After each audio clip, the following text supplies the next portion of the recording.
Homeo books reading রুমে সবাইকে শুভেচ্ছা জানিয়ে আজকের পাঠ শুরু করতে যাচ্ছি। আমি ডাক্তার আবু সাইদ। আশা করি সবাই সুস্থ আছেন, ভালো আছেন। গত ক্লাসে আমরা জেমস টেলর ক্যান্টের হোমিওপ্যাথিক দার্শনিক বক্তৃতা বইয়ের প্রথম টপিকটি শেষ করেছি। আজ আমরা দ্বিতীয় টপিকটি শুরু করতে যাচ্ছি। আশা করি সবাই আমার সাথে থাকবেন পুরোটা সময় জুড়ে। চলুন তাহলে আজ আমাদের ক্লাস শুরু করা যাক। দ্বিতীয় পার্টে যে বিষয়টি আছে, যে বিষয়টির উপর জেমস টেলর ক্যান্ট আলোচনা করেছেন, সেটি হচ্ছে the highest ideal of a কিউর, অর্থাৎ আরোগ্যের শ্রেষ্ঠতম আদর্শ কি, সেই বিষয়টি। অদ্য আমরা আরোগ্য সম্বন্ধে, আরোগ্যের প্রকৃতি সম্বন্ধে আলোচনা করিব। অর্থাৎ আজ আমরা আরোগ্য সম্পর্কে এবং আরোগ্যের প্রকৃতি সম্পর্কে আলোচনা করব।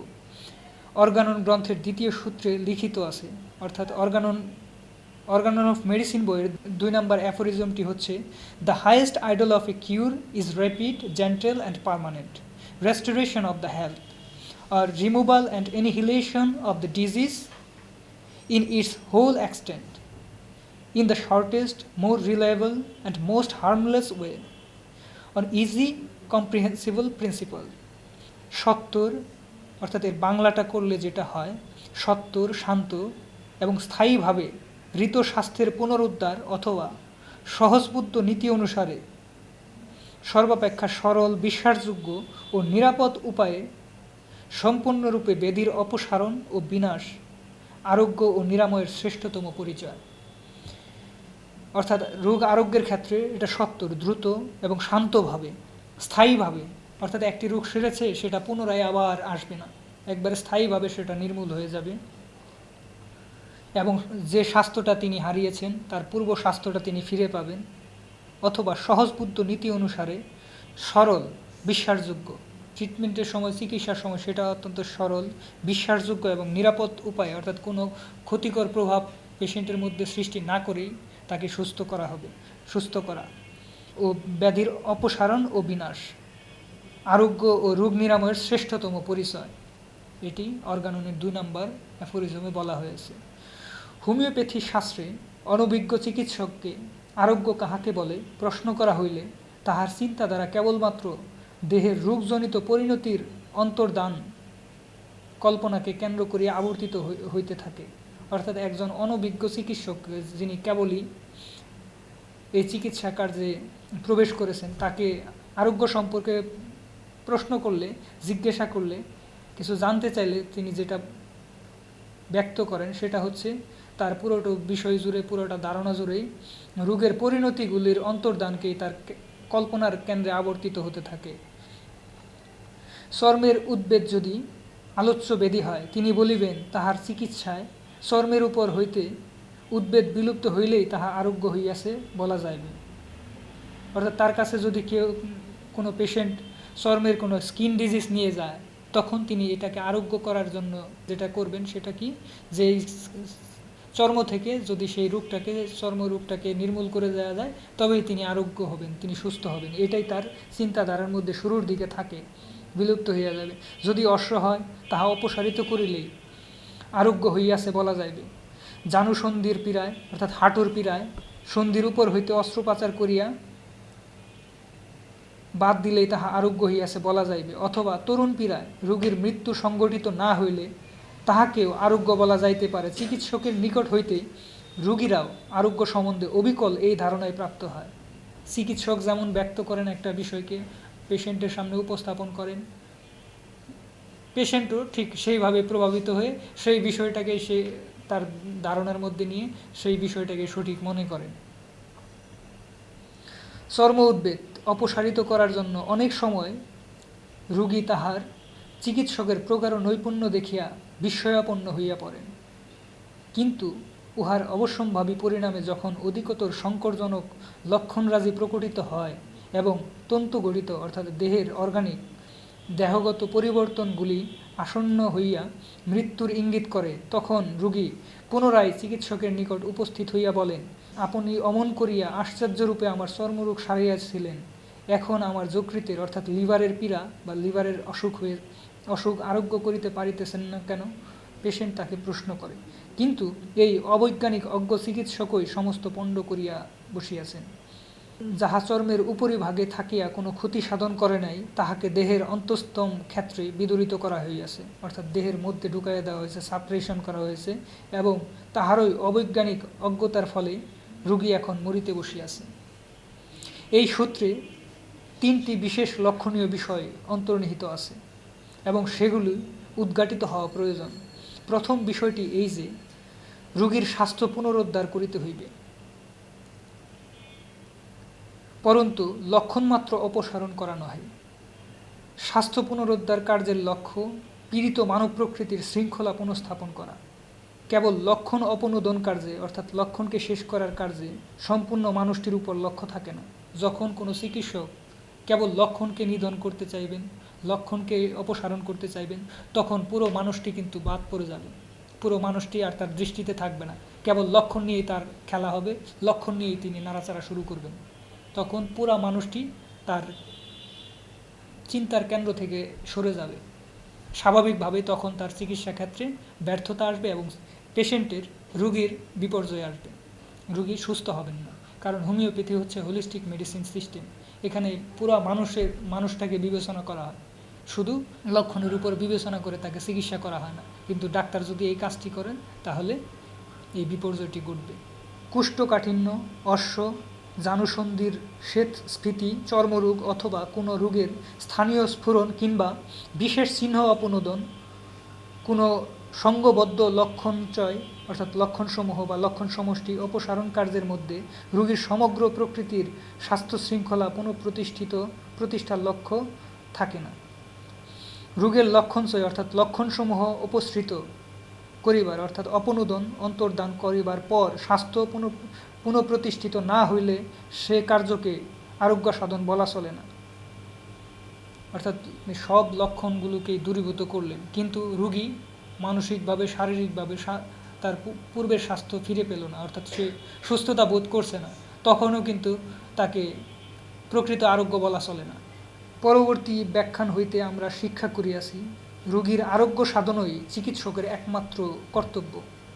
সুতরাং শৃঙ্খলা সংস্থাপনের কল্পনায় কেবল লক্ষণগুলির বিকাশের ভাব পরিবর্তন করিয়া রোগের মূর্তন্তর সম্পাদন করা চিকিৎসকের কর্তব্য নহে। অর্থাৎ কেবল একটি লক্ষণ নিয়ে রোগী চিকিৎসকের কাছে আসলো, সেই লক্ষণটাকে সাপ্রেশন করা বা তার রূপ পরিবর্তন, তার রূপান্তর ঘটিয়ে অন্য কোনো দিকে মোটিভেট করে সাময়িক সময়ের জন্য লক্ষণকে তিরোহিত করা চিকিৎসকের লক্ষ্য নয়। কিন্তু লঘুচিত্ত জীব এই চিকিৎসক অজ্ঞতার জন্য পঙ্কের মধ্যে নিমজ্জিত ব্যক্তি ব্যতীত অন্য কেহ মুহূর্তের জন্য এই সকল কার্যে চিন্তা করিতে পারে কি? যদি তিনি বিবেচনা করিয়া দেখিতেন যে বেদীর প্রকটিত আকৃতিতে তাহার দ্বারা অনুষ্ঠিত প্রত্যেকটি অস্বাভাবিক পরিবর্তন রোগের আভ্যন্তরীণ প্রকৃতিকে উত্তেজিত করিয়া পীড়ার গুরুত্ব সংগঠন করা এবং রোগীর আভ্যন্তরীণ যন্ত্রণা বৃদ্ধি করে, তবে তাহার আচরণ অন্যরূপ হইত।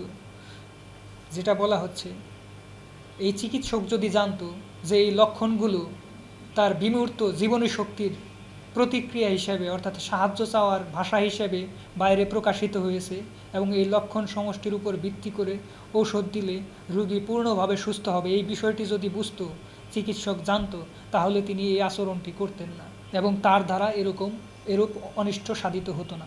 স্বাভাবিকভাবেই কোনো লক্ষণ অপসারিত করা হইলে রোগী অবশ্যই স্বাচ্ছন্দ্য অনুভব করিবে এবং বলিতে থাকিবে যে তাহার স্বাস্থ্য পুনঃপ্রতিষ্ঠিত হইতেছে। যদি কোনো বহির্বিকশিত লক্ষণ দূরীভূত হইলে আভ্যন্তরীণ উন্নতিও ঘটে এবং ব্যাধির পরিবর্তে শৃঙ্খলা প্রতিষ্ঠিত হয়, তাহা হইলেও ইহার সত্যতা উপলব্ধি হইবে। অতএব আমরা দেখিতেছি, স্বাস্থ্যের পুনরুদ্ধার এবং তাহার সত্তর শান্ত ও স্থায়ীভাবে সম্পাদন করা সম্পূর্ণ আরোগ্যের প্রথম পরিচয়। ইহাই এই সূত্রের দ্বিতীয় লক্ষণীয় বিষয়। আরোগ্য কার্য দ্রুত সাধিত হইবে, ইহা শান্তভাবে সম্পাদিত হইবে এবং তাহা অবিচ্ছিন্ন অর্থাৎ স্থায়ী হইবে। অর্থাৎ একটি লক্ষণ দূরীভূত করা হয়েছে, ঔষধ দিয়ে নির্মূল করা হয়েছে, পরবর্তীতে এই লক্ষণটি আর দেখা দিবে না, যদি সেটা প্রকৃত আরোগ্য হয়ে থাকে। অর্থাৎ প্রকৃত আরোগ্যে একটি লক্ষণ তিরোহিত হলে, অন্তর্হিত হলে, চলে গেলে সেটা পরবর্তীতে আর রিব্যাক করে ফিরে আসবে না। যখন কোনো অস্বাভাবিক উপায়ে বহিঃবিকশিত লক্ষণ বিলুপ্ত করা হয়, যেমন কোষ্ঠকাঠিন্য দূর করিবার জন্য বিরেচক ঔষধ প্রয়োগ, তখন তাহা দ্রুত ক্রিয়াশীল হইলেও সে কার্যকে শান্ত কিংবা স্থায়ী বলা যায় না। তীব্র ঔষধ প্রয়োগ করিলে তাহার অবশ্যম্ভাবী ক্রিয়া কিংবা প্রতিক্রিয়া কখনো শান্তভাবে সংগঠিত হইতে পারে না। যে সময়ে অর্গাননের দ্বিতীয় সূত্র লিখিত হয়, তৎকালের বিরেচন প্রক্রিয়া ইদানীং প্রচলিত প্রক্রিয়ার ন্যায় মৃদু ছিল না। হেনিম্যান যখন ইহা লিখিয়াছিলেন তখন রক্তমুক্ষম, গর্ম উৎপাদন প্রভৃতি প্রথাসমূহ প্রচলিত ছিল। এখন ঔষধের বাহ্য অবয়ব অধিকাংশে পরিবর্তিত হইয়াছে।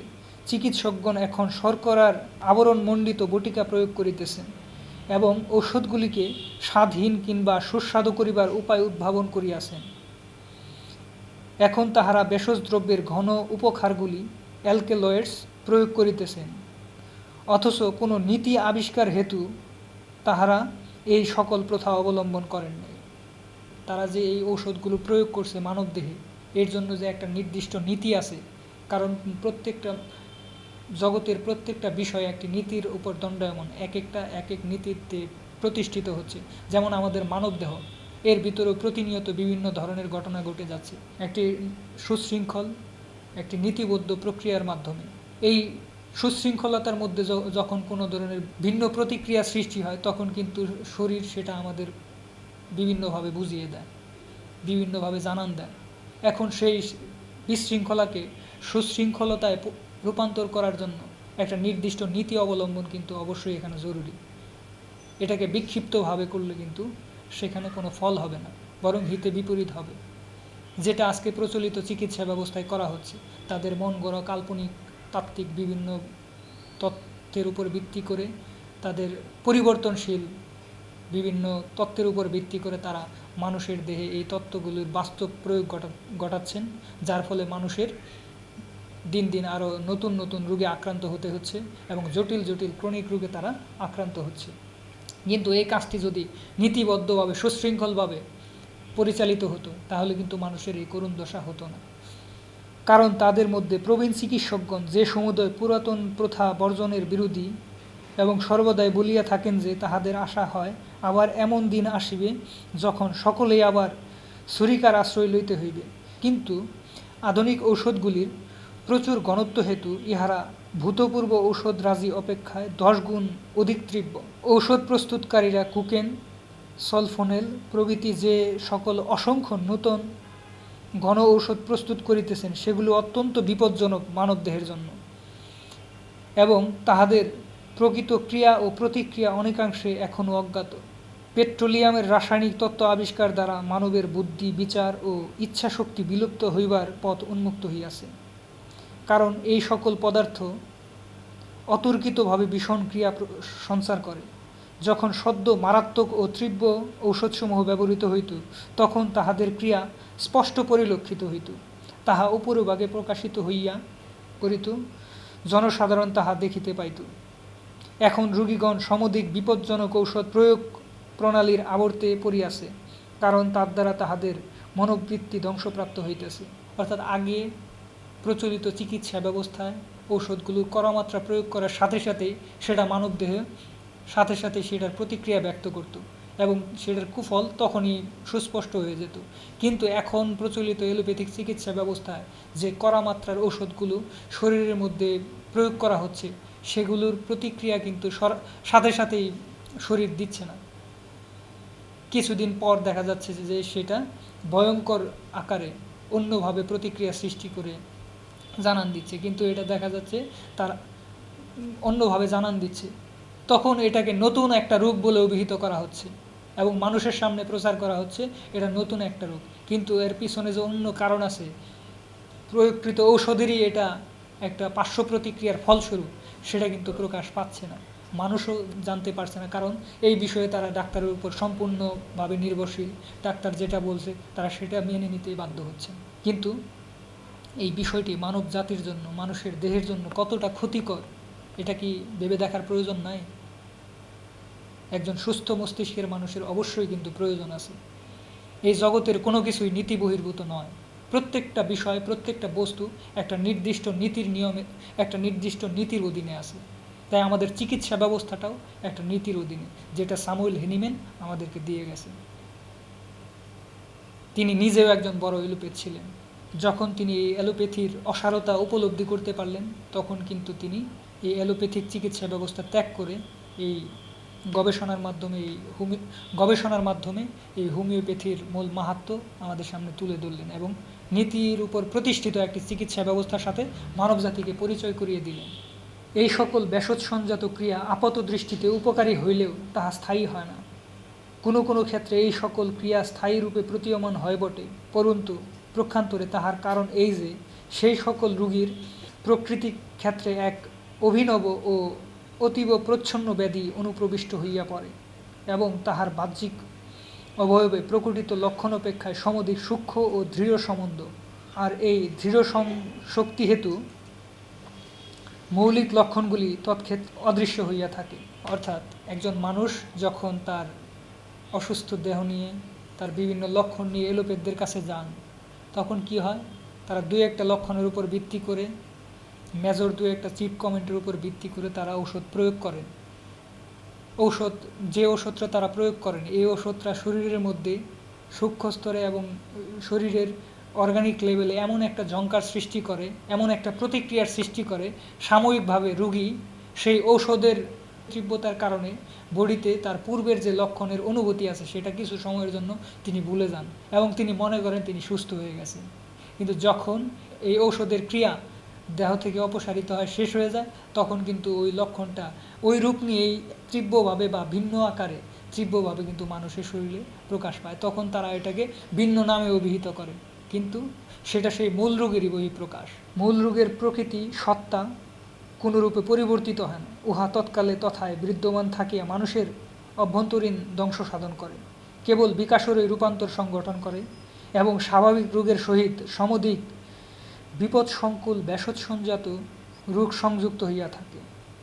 আরোগ্য প্রণালী কেবল সেই স্থলেই শান্তভাবে সুসম্পন্ন হয়, যেখানে তাহার প্রবাহ প্রকৃতির অনুকূল শ্রোতাভিমুখে নিয়ন্ত্রিত হইয়া শৃঙ্খলা প্রতিষ্ঠিত ও বেদী দূরীভূত হয়। পুরাতন চিকিৎসা প্রণালীতে ঔষধ প্রয়োগ প্রথা ঠিক যেন মার্জারের লাঙ্গল দিয়া পর্বতের উপর টানিয়া লইয়া যাওয়া, কিন্তু শান্ত, মৃদু ও স্থায়ী চিকিৎসা স্বাভাবিক স্রোতের মতো ভাসিয়া চলে।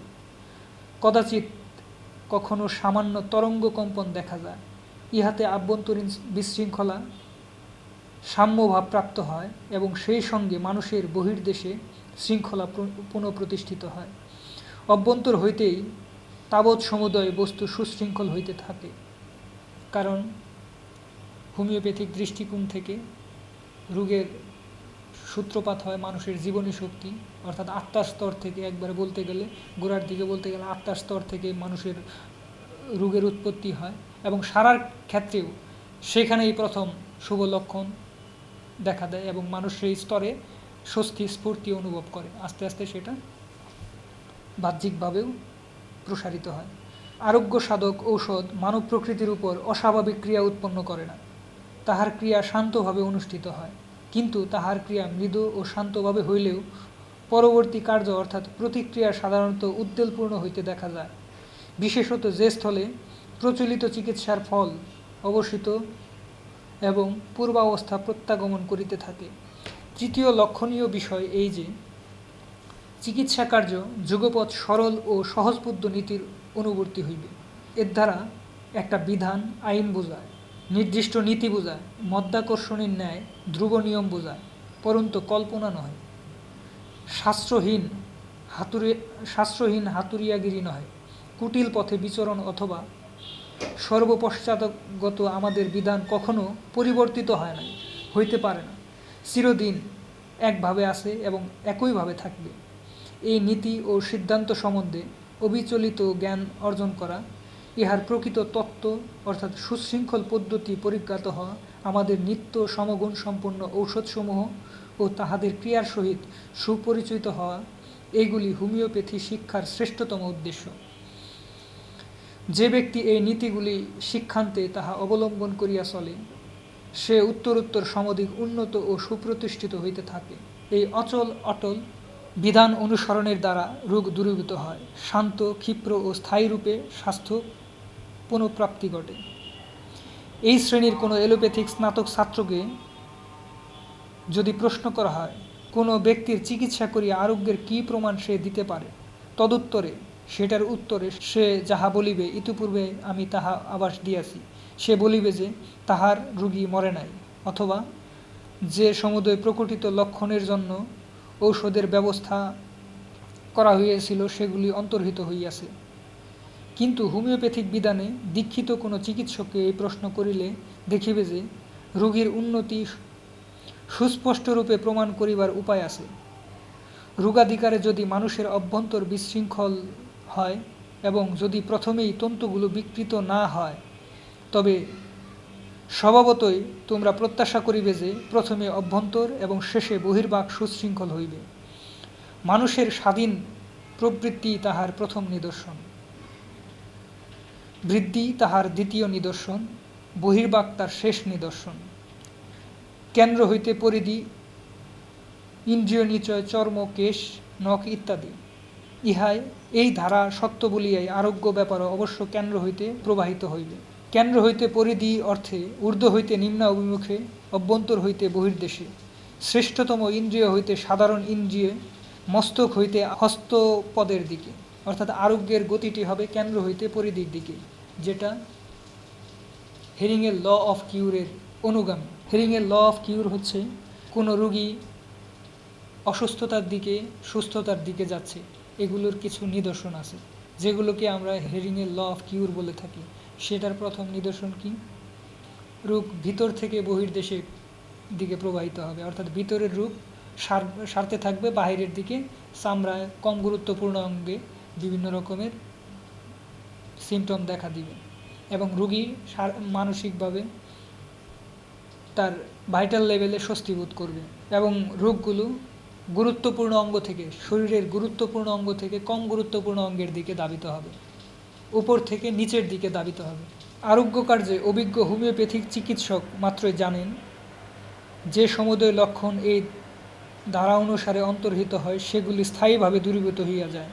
এছাড়া তিনি ইহাও জানেন তাহাদের বিকাশ পর্যায়ের বিপরীত ধারা অনুসারে লক্ষণগুলি তিরোহিত হইলে, অর্থাৎ লক্ষণগুলি চলে গেলে আরোগ্য স্থায়ী হয় না। এইরূপে তাহার প্রীতি হয় যে চিকিৎসার দ্বারা রোগী কেবল যন্ত্রণা হইতে অব্যাহত পায় নাই, পরন্তু ঔষধের ক্রিয়ায় ও আরোগ্য লাভ করিয়াছে। যদি কোনো হোমিওপ্যাথিক চিকিৎসক রোগীর শয্যাপার্শ্বে বসিয়া লক্ষণগুলির বিকাশ ও ব্যাধির গতি পর্যবেক্ষণের পর দেখেন যে তাহার ঔষধ সেবনের পর লক্ষণগুলি এই পর্যায়ে অনুসরণ করিল না, তখন তিনি বুঝিতে পারেন যে এই অমানবিক ঘটনা প্রবাহের মধ্যে তিনি কিছুই করিয়া উঠিতে পারেন নাই।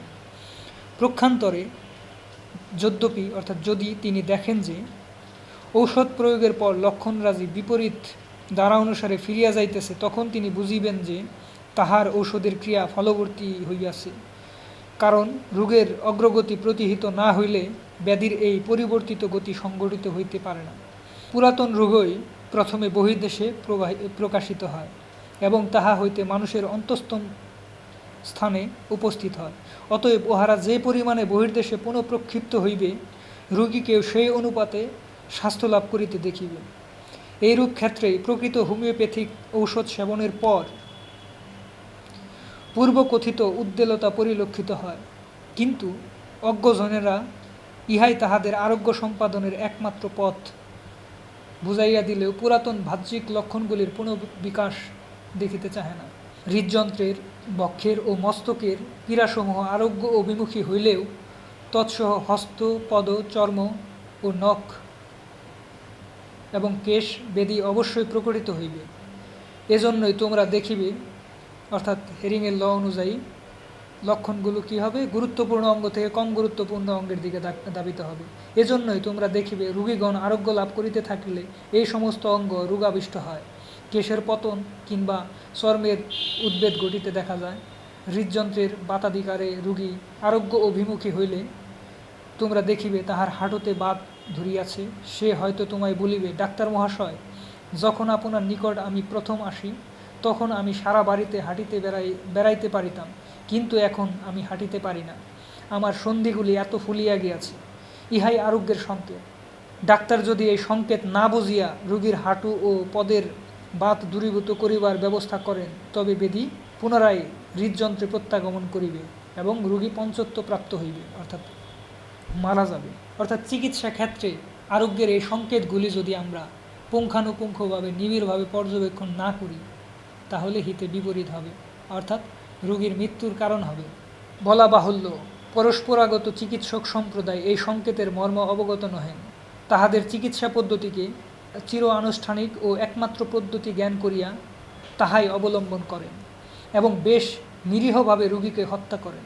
মানুষের অভ্যন্তরে ব্যাধি কিরূপে নিরস্ত এবং বহির্দেশে কিরূপে আবিষ্ট হয়, ইহা তাহারই সামান্য দৃষ্টান্ত মাত্র। মানুষের পক্ষে সর্বত্রভাবে আরোগ্য লাভ সম্ভব নাও হইতে পারে, এই অবস্থায় সম্পূর্ণ অবসান নাও হইতে পারে, কিন্তু অবসানের ইহাই পদ্ধতি, তাছাড়া অন্য কোনো পন্থা নাই। যে স্থলে আরোগ্য অসাধ্য হয়, সেখানে শান্ত চিকিৎসা হইলেও রোগীর অনুবৃত্তি হেতু রোগী তাহার আংশিক উন্নতির মধ্যেই গুরুতর যন্ত্রণা ভোগ করিতে পারে। রোগীর পক্ষে তাহা মৃদু নাও হইতে পারে, কিন্তু বস্তুত তৎক্ষেত্রে শান্ত উপায় অবলম্বনে চিকিৎসা করা হইয়াছিল।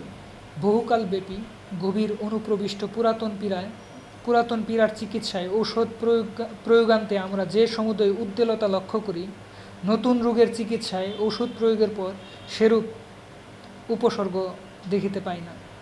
যে সমুদয় ক্ষেত্রে বহির্বিকশিত লক্ষণগুলিকে বলপূর্বক দমন করা হয়, তৎক্ষেত্রেই সেগুলিকে পুনরায় বহির্দেশে আবির্ভূত হইতে দেখা যায়। অর্থাৎ সঠিক উপায়ে যেখানে চিকিৎসা না করে লক্ষণগুলোকে কেবল সাপ্রেশন করা হয়, পরবর্তীতে এই লক্ষণগুলোর পুনরাবির্ভাব আবার দেখা যায় এবং ভিন্ন আকারে বা সেই আকারে এবং জটিলভাবে দেখা যায়। ইহার কয়েকটি উদাহরণ দিতেছি। এমন অনেক রোগী আছে যাহাদের হস্তপদে, কনুই, কবজি ও হাঁটুতে বাত বেদনা থাকায় নানা প্রকার দ্রব্য, তীব্র মালিশ, ক্লোরোফর্ম, উদ্দায়ী দ্রব্য, শৈত্য উৎপাদক দ্রব্য ইত্যাদি ঘর্ষণ ও উত্তেজক রূপে ব্যবহার করার জন্য ওই সকল অঙ্গ হইতে বাত বেদনা বহুলাংশে অপসারিত হইয়াছে। কিন্তু প্রত্যেক চিকিৎসকই জানেন যে বাতজ লক্ষণগুলি বহির্দেশ হইতে যত অদৃশ্য হইতে থাকে, হৃদযন্ত্রের পীড়া ততই সম্ভাব্য হয়। অর্থাৎ চিকিৎসা নীতির যেটা সম্পূর্ণ বিপরীত। এরূপ কোনো রোগীর চিকিৎসায় ঔষধ প্রয়োগান্তে তাহার সেই সমুদয় অঙ্গে বাত পুনরায় সঞ্চালিত না হইলে হৃদযন্ত্রের অব্যাহতি নাই। বহিরিন্দ্রিয় বিরাজিত প্রত্যেক পীড়ায় স্থানীয় চিকিৎসার ফলে অন্তঃপ্রবিষ্ট হইলে সত্যই ওই প্রকার প্রবল লক্ষণসমূহ উপজাত হয়, অর্থাৎ তৈরি হয়, সৃষ্টি হয়। তুমি জীবিত থাকিয়া মানবের উপর হোমিওপ্যাথিক ঔষধের প্রভাব পর্যবেক্ষণ করিতেছ, ইহা যেমন সত্য, ওই সকল অনুপ্রবিষ্ট লক্ষণের পুনরাবির্ভাব তেমনই সত্য দেখিতে পাইবে। অর্থাৎ চিকিৎসক রোগীকে চিকিৎসা করার সময় যেমন জীবিত অবস্থায় তিনি চিকিৎসা করছেন, লক্ষণের সাপ্রেশনগুলো পুনরায় আবার আবির্ভূত হবে। একজন চিকিৎসক রোগীকে তার সামনাসামনি নিয়ে যখন চিকিৎসা করছেন, এই চিকিৎসার সময়টিতে তারা যেমন জীবিত, এই বিষয়টি যেমন সত্য, এবং চাপা দেয়া লক্ষণের সঠিক চিকিৎসা করলে বা অনেক সময় চিকিৎসা না করলে ওইগুলোর পুনরাবির্ভাব ঘটাটা তেমনই ধ্রুব সত্য। সে তোমার নিকট ফিরিয়া আসিয়া বলিবে, ডাক্তার মহাশয়, আমার বাত রোগের জন্য অমুক ডাক্তার যখন চিকিৎসা করিয়াছিলেন, সে সময় আমার যে সকল লক্ষণ ছিল, এখন আবার সেগুলি দেখিতে পাইতেছি। চিকিৎসা কার্যে এরূপ ঘটনা প্রায় প্রতিদিনই দেখিতে পাওয়া যায়। এরূপ অবস্থায় রোগীকে বুঝাইয়া বলা উচিত, এবং সে ব্যক্তি যদি সামান্য বৃদ্ধি থাকে, ঔষধের ক্রিয়ার জন্য সে অপেক্ষা করিবে। কিন্তু যে চিকিৎসকের অর্থচিন্তায় সর্বাপেক্ষা অধিক, তিনি বলিবেন, আমি যদি এখন রোগীকে কোনরূপ একটা মালিশ মর্দন করিতে না দিই, সে আমার নিকট হইতে সরিয়া পড়িবে এবং অন্য কোনো চিকিৎসককে নিযুক্ত করিবে। তোমরা আমার কথা শুনিয়া রাখো। ঠিক এই ক্ষেত্রে অনিষ্টের সূত্রপাত হয়। জানিও, মানুষ মাত্রই বৃদ্ধি আছে, এবং বিশ্বাস করিও যে এই ব্যক্তি তোমার চিকিৎসাধীন থাকিবে এবং আরোগ্য লাভ করিবে, তাহার রোগ যন্ত্রণা থাকা সত্ত্বেও, যদি তুমি তাহার রোগের প্রকৃত ঔষধটি ব্যবস্থা করা শিক্ষা করিয়া থাকো। কিন্তু সমুচিত ব্যবস্থা জ্ঞাত থাকা সত্ত্বেও তুমি তাহা ব্যবহার না করিলে বিবেকের প্রতি ব্যভিচার করা হইবে। এই সূত্রে মানুষের সততাকে প্রলুব্ধ করা হইতেছে। সূত্রের শেষ পঙ্ক্তিতে আছে, যুগপৎ সরল ও সহজবুদ্ধ নিয়ম অনুসারে। যে মুহূর্তে তুমি সততা বিসর্জন দিয়া মনে করিবে মানুষ আপন ইচ্ছামতো কাজ করিতে পারে, সেই মুহূর্তেই নীতি সংশ্লিষ্ট সমুদয় তুমি হারাইলে এবং সাফল্যের বৃত্তি হইতে তোমার অধপতন হইল। কিন্তু এই নীতিগুলি অনুষ্ঠিত হইলে, ম্যাটেরিয়া মেডিকায় সম্পূর্ণ ব্যুৎপত্তি জন্মিলে এবং তাহার প্রয়োগ সম্বন্ধে সম্যক অভিজ্ঞতা লাভ করিলে, এই নীতিগুলি পালন সম্বন্ধে অন্তরের সহিত সর্বদা সতর্ক থাকলে তবেই মানুষ সেই প্রীতিকর কার্যে অভ্যস্ত হইতে পারে, কারণ তিনি তখন রোগ দূরীভূত করিতে পারিবেন এবং যাহাদের জন্য কাজ করায় সার্থকতা আছে সেই শ্রেণীর ব্যক্তিদের স্থায়ী সৌহার্দ্য ও সম্মান লাভ করিতে পারিবেন। পরন্তু তদপেক্ষাও তিনি পাইবেন, তিনি নিষ্পাপ জীবনযাপন করিতে পারিবেন। এরূপভাবে জীবন গঠিত হইলে সে ব্যক্তি কখনো বিভিন্ন পরিবারের প্রচলিত কদর্য ধারণাগুলির প্রতি উদাসীন থাকিতে পারেন না, যথা সন্তান উৎপাদন প্রতিরোধ, গর্ভধারণ নিবারণ, সন্তান উৎপত্তি ব্যর্থ করিবার উদ্দেশ্যে নানারূপ জঘন্য প্রণালী শিক্ষা দিয়া পতিপত্নীর বিচ্ছিন্নতা সংগঠন ইত্যাদি। এই সকল ব্যাপারে হস্তক্ষেপ করিলে এবং উহাদের প্রশ্রয় দিলে সেই সকল পিতামাতার পুরাতন রোগের আরোগ্য সাধন ব্যাহত হয়। মানুষ সুশৃঙ্খল জীবনযাপন না করিলে তাহাদের পুরাতন রোগ কখনো আরোগ্য হইতে পারে না। তাহাদিগকে এই সকল নীতি শিক্ষা দেওয়া চিকিৎসক রূপে তোমার কর্তব্য। শৃঙ্খলার জ্ঞান যে চিকিৎসকের নাই, তাহার উপর বিশ্বাস স্থাপন করা উচিত নহে। অতএব মানুষের মধ্যে কিসের বিশৃঙ্খলা ঘটিতেছে সর্বাগ্রে তাহা নির্ণয় করা এবং অতঃপর তাহার স্বাস্থ্য পুনরুদ্ধার করা চিকিৎসকের কর্তব্য।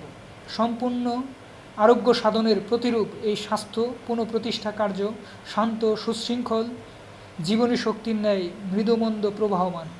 মানুষের অন্তঃস্থল সংস্কারের সমর্থ এই অটল নীতির নির্দেশিত প্রক্রিয়া এবং হোমিওপ্যাথিক ঔষধ প্রয়োগে সম্পাদন করিতে হইবে। দ্বিতীয় ব্যাখ্যান সমাপ্ত হল। এখানে জেমস টেলর ক্যান্ট অনেক গুরুত্বপূর্ণ বিষয়ে আলোচনা করেছেন। স্যামুয়েল হেনিম্যানের অর্গানন অফ মেডিসিনের 2 নম্বর অ্যাফোরিজমকে উল্লেখ করে সেগুলিকে বিভিন্ন স্টেপে বিভক্ত করে সেগুলির গুরুত্ব তুলে ধরেছেন। একজন আদর্শ চিকিৎসক হিসেবে এই বিষয়গুলোকে ধারণ করে এবং এই অনুযায়ী বাস্তব ক্ষেত্রে চিকিৎসা করা কর্তব্য। তা না হলে তিনি নীতিভ্রষ্ট হবেন, আর নীতিভ্রষ্ট যেখানে নীতিভ্রষ্টতা বিরাজ করে সেখানে অবশ্যই বিপর্যয়, এটা বলার অপেক্ষা রাখে না। এই বলে আমি আজ আমার পাঠের সমাপ্তি করতে চাচ্ছি। আশা করি সবাই ভালো থাকবেন, সুস্থ থাকবেন এবং পুরোটা সময় জুড়ে যারা আমাদের পাশে ছিলেন তাদের সবাইকে আমি আবারও সাধুবাদ জানাচ্ছি এবং এই বইয়ের পরবর্তী টপিকের পরবর্তী ক্লাসে আমাদের পাশে থাকবেন এই আশা ব্যক্ত করে সবার কাছ থেকে বিদায় নিচ্ছি। সবাই ভালো থাকবেন এবং আমাদের এই বিষয়ে কোনো প্রশ্ন থাকলে বা কেমন লাগলো সেই বিষয়টি অবশ্যই আমাদের কমেন্ট সেকশনে জানাবেন। সবাইকে আবারও শুভেচ্ছা জানিয়ে আজকের মতো এখানে বিদায় নিচ্ছি। ধন্যবাদ সবাইকে।